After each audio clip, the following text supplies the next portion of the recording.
ভয়াবহ বন্যায় প্রাণহানি বাড়ছে আফগানিস্তানে। এইভাবেই ভেসে যাচ্ছে গোলাপি মার্বেল দেশ খ্যাত আফগানিস্তান। দেশটির উত্তরাঞ্চলে আকস্মিক বন্যায় মারা গেছে 2 শতাধিক। এছাড়াও মৃতের সংখ্যা বাড়তে পারে বলে জানিয়েছে আফগানিস্তানের তালিবান সরকার।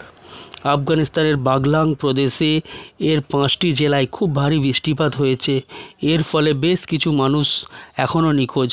এছাড়াও আরও 2টি ঝড়ের পূর্বাভাস দিয়েছে দেশটির আবহাওয়া বিষয়ক অফিস।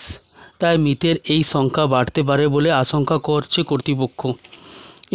ইতিমধ্যেই বন্যায় আটকে পড়া লোকেদের উদ্ধারে হেলিকপ্টার পাঠানোর কথা বলেছেন দেশটির স্বরাষ্ট্র দপ্তরের মুখপাত্র আব্দুল মতিন কানি।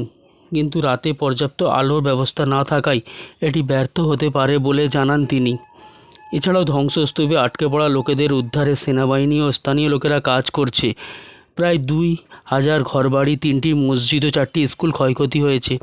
মূলত আকস্মিক বৃষ্টিপাতের ফলে এত বেশি ক্ষয়ক্ষতি, যার ফলে স্বাভাবিক নিষ্কাশন ব্যবস্থা এটি প্রতিরোধ করতে পারেনি। বিশেষজ্ঞরা বলছেন প্রতি বছর আফগানিস্তানে বৃষ্টিপাতে গ্রাম অঞ্চলের লোকেরা মারা যায়, আর গ্রামীণ এলাকার দুর্বলভাবে নির্মিত ঘরগুলি বিশেষভাবে ঝুঁকিপূর্ণ।